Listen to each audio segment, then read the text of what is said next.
नमस्कार। सहस्त्र अकादमी में आपका स्वागत है।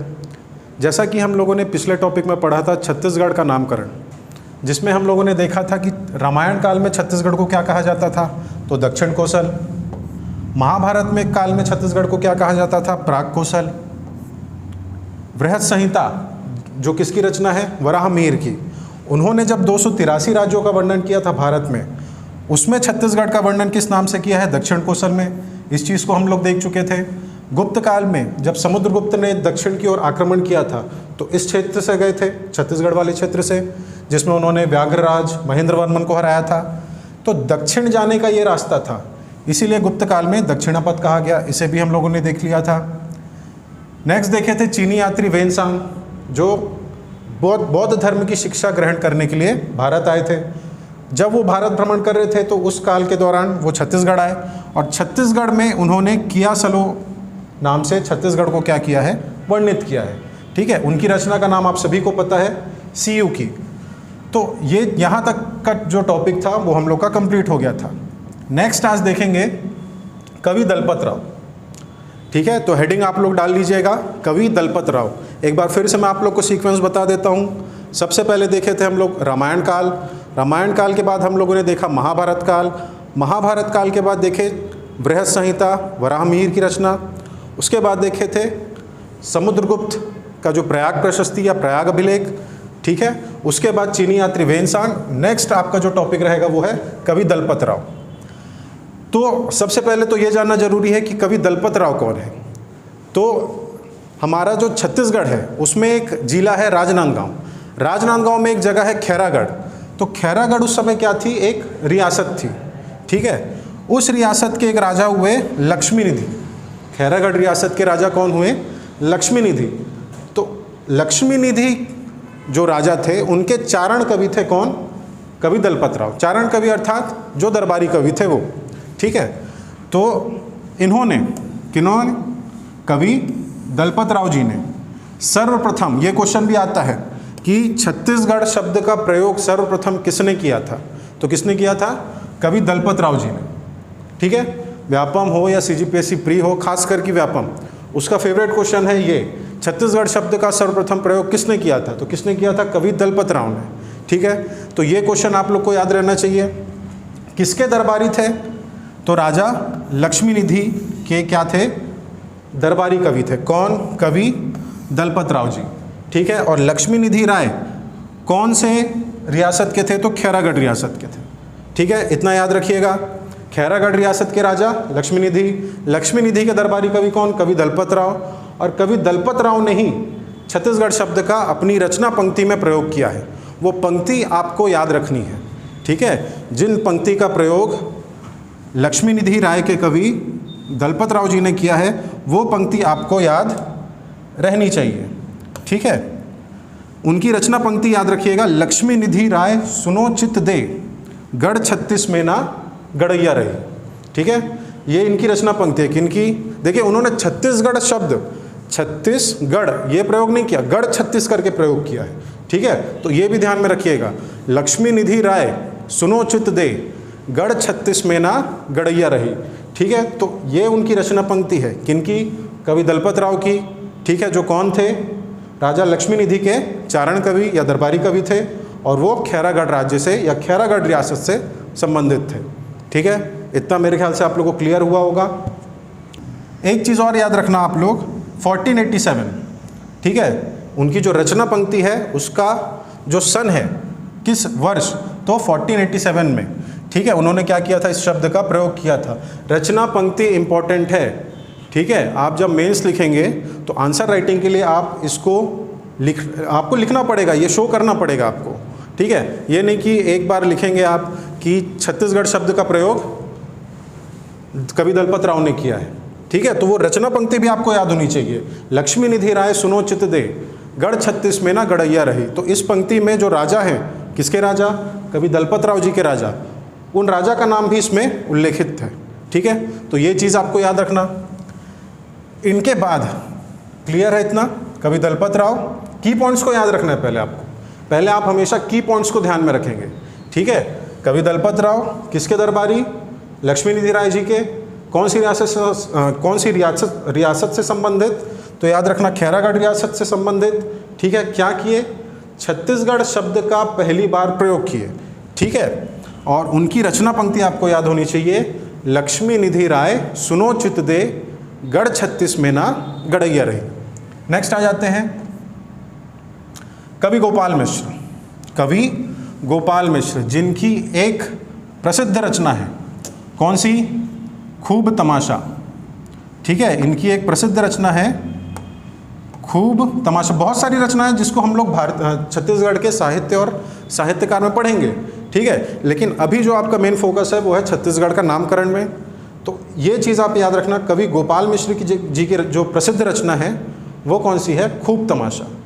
ठीक है, कवि गोपाल मिश्र ने अपनी रचना पंक्ति में छत्तीसगढ़ का नाम उल्लेखित किया। जैसे कि हम लोगों ने देखा था क्या कि लक्ष्मी निधि के जो कवि थे, चारण कवि या दरबारी कवि दलपत राव, ठीक है, उन्होंने क्या किया था? इसका प्रयोग किया था छत्तीसगढ़ शब्द का। उसी तरह गोपाल मिश्र ने भी अपनी रचना पंक्ति में छत्तीसगढ़ शब्द का क्या किया है? प्रयोग किया है।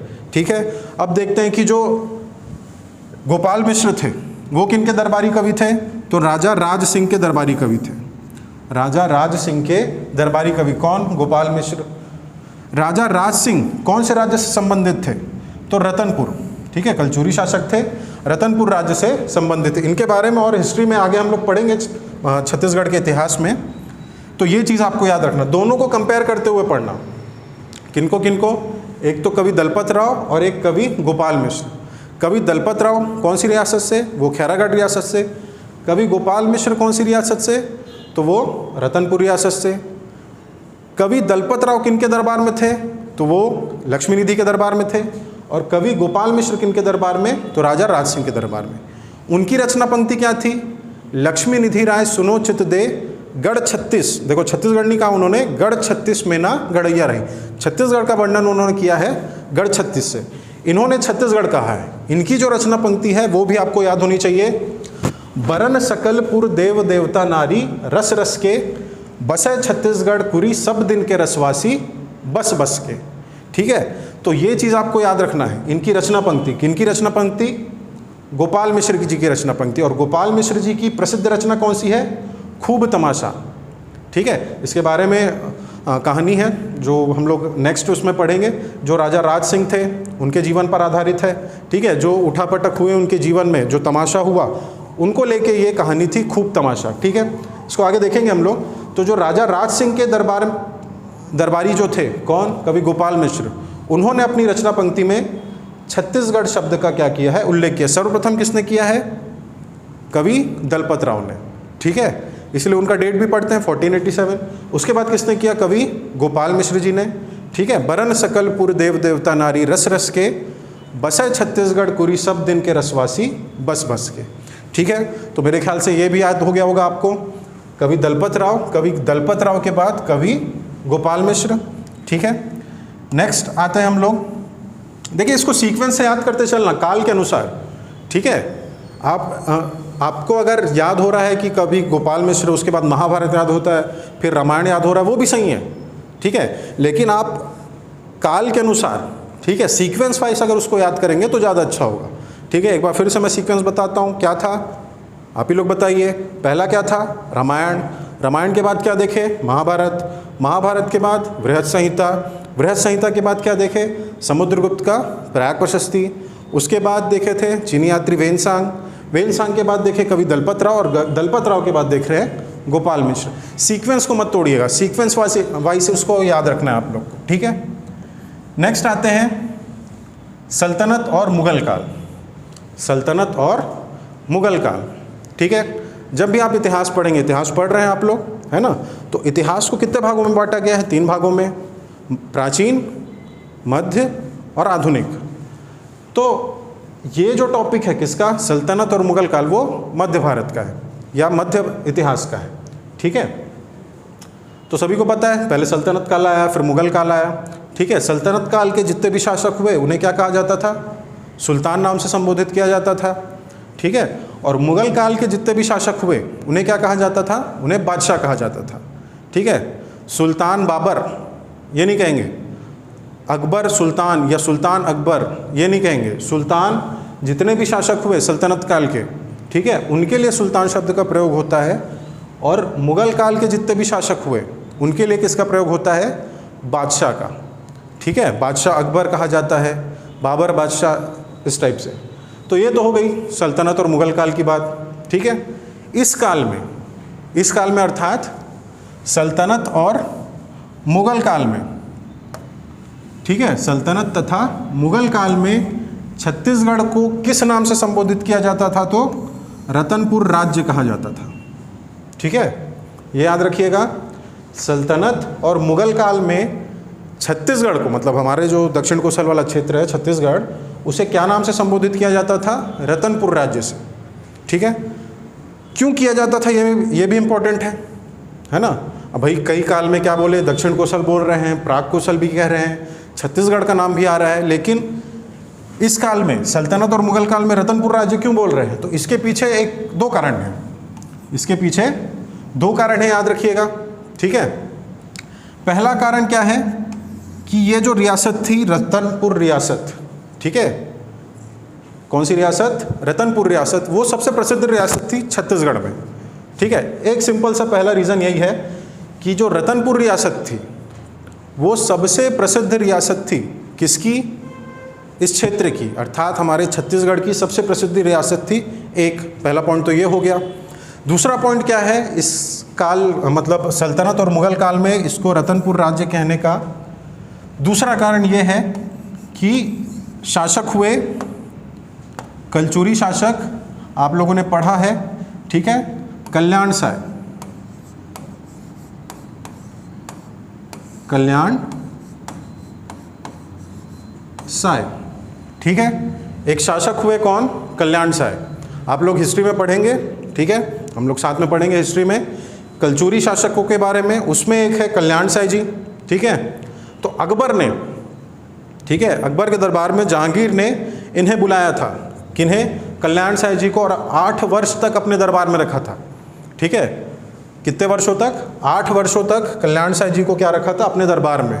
ऐसा माना जाता है कि टोडरमल से पहले, ठीक है, जो राजस्व प्रणाली जो अकबर के 9 रत्नों में से एक था टोडरमल, उससे पहले ही ये व्यवस्था छत्तीसगढ़ में लागू कर दिए थे। कौन? कल्याण साय जी, ठीक है। तो उनसे प्रभावित होकर उन्हें यहाँ बुलाया गया था। उसके पीछे और भी अलग अलग कारण मिलते हैं, ठीक है, युद्ध के लिए ये, लेकिन जो एक्चुअल रीज़न था, ठीक है, जो मूल कारण था वो यही था कि जो कल्याण साय जी थे, ठीक है, उन्होंने जो राजस्व व्यवस्था थी छत्तीसगढ़ में टोडरमल से पहले भी क्या करती थी, यहाँ पे उन्होंने लागू करवा दिया था। किन्होंने? कल्याण साय जी ने। तो ये जो थे अकबर के दरबार में गए थे, है ना। देखिए कई बुक्स में आपको 2 मिलेंगे, अकबर के दरबार में गए थे, जहांगीर के दरबार में गए थे, ठीक है। तो अकबर जो था सभी को पता है, जहांगीर जी के क्या थे? वालिद साहब थे, है ना, उनके पिताजी थे। तो उनके दरबार में ये गए थे, लेकिन बुलाया किसने था? जहांगीर जी ने, ठीक है। जहांगीर ने इन्हें बुलाया था, किन्हें? कल्याण साय जी को, और अपने पास रखा था कितने वर्षों तक? 8 वर्षों तक, ठीक है। इसके पीछे, इसके बाद एक और चीज़ है, आप लोगों ने सुना होगा छेरछेरा पर्व, ठीक है। कौन सा पर्व? छेरछेरा, जो हम लोग छत्तीसगढ़ में छेरछेरा पर्व मनाते हैं, है ना। उसके पीछे ये स्टोरी है, मैं इसमें आता हूँ धीरे से, ठीक है। आप लोगों को पता भी होगा, धीरे से आ भी जाता हूँ इसमें, जिनको नहीं पता उनको। जब कल्याण साय 8 वर्षों के बाद वापस आए अपने राज्य में, कौन से राज्य में? रतनपुर राज्य में, ठीक है। तो यहाँ की जो उनकी रानियाँ थी और यहाँ की जो उनकी प्रजा थी, किनकी? कल्याण साय की, वो खुशी से झूम उठी, है ना, खुशियाँ व्याप्त हो गई चारों ओर। तो छत्तीसगढ़ मतलब जो रतनपुर राज्य की जो जनता है, ठीक है, और उन्होंने क्या किया था, जो भी सामान था उनके पास उन्होंने बांटना शुरू किया, ठीक है, हर्षोल्लास मनाना शुरू किया। रानियाँ भी जो थी अपना खजाना खोल दिए जनता के लिए, ठीक है। तो जनता के ऊपर भी ये था कि हम भी क्या करें, कुछ ना कुछ लोगों के बीच बांटें, ठीक है, हर्षोल्लास मनाएं। तो लोगों ने क्या किया, आप लोग को जैसे ही पता ही है कि छत्तीसगढ़ को क्या कहा जाता है? धान का कटोरा कहा जाता है, ठीक है। तो धान या चावल उन्होंने क्या किया, बांटना शुरू किया, है ना। और रुपए पैसे भी बांटे, ऐसा नहीं है कि रुपए पैसे नहीं बांटे, वो भी बांटे, लेकिन जो भंडार जिसका अधिक था, ठीक है, वो क्या किया, उन्होंने डिस्ट्रीब्यूट करना चालू किया, बांटना शुरू किया, ठीक है। तो उसी समय से वो जो घटना है, कौन, जब कल्याण साई जी कहाँ आए, रतनपुर राज्य आए, उसके बाद से छेरछेरा जो पर्व है वो मनाना शुरू हुए, ठीक है। आप लोगों को सभी को पता होगा, बच्चे घर घर जाते हैं छेरछेरा पर्व मनाने, ठीक है, एक दूसरे के घर जाएंगे और धान या चावल की मांग करते हैं। क्या कहते हैं, छेर छेरा छेरिक छेरा माई कोटी के धान ला हेर हेरा, ठीक है।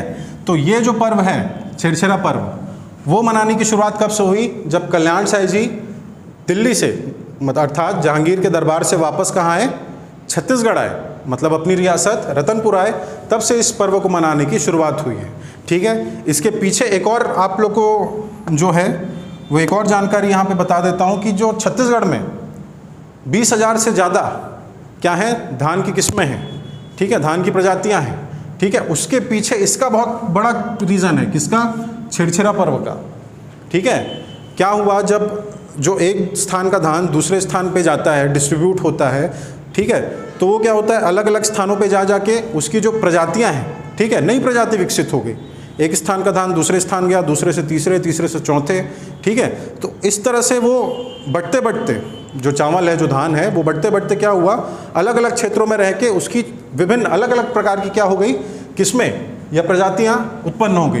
तो लगभग 20,000 से ज़्यादा क्या है, धान की किस्में, कहाँ, हमारे छत्तीसगढ़ में, ठीक है। और इसके पीछे 20,000 होने के पीछे का कारण क्या है, मेन रीज़न अगर पूछेगा तो क्या है, छेरछेरा पर्व। छेरछेरा पर्व के कारण ही जो धान की किस्में हैं छत्तीसगढ़ में सबसे ज़्यादा हैं, लगभग 20,000 से अधिक हैं, ठीक है। और एक कृषि वैज्ञानिक का नाम आप लोग को याद रखना है, डॉक्टर आर.के. रिछारिया,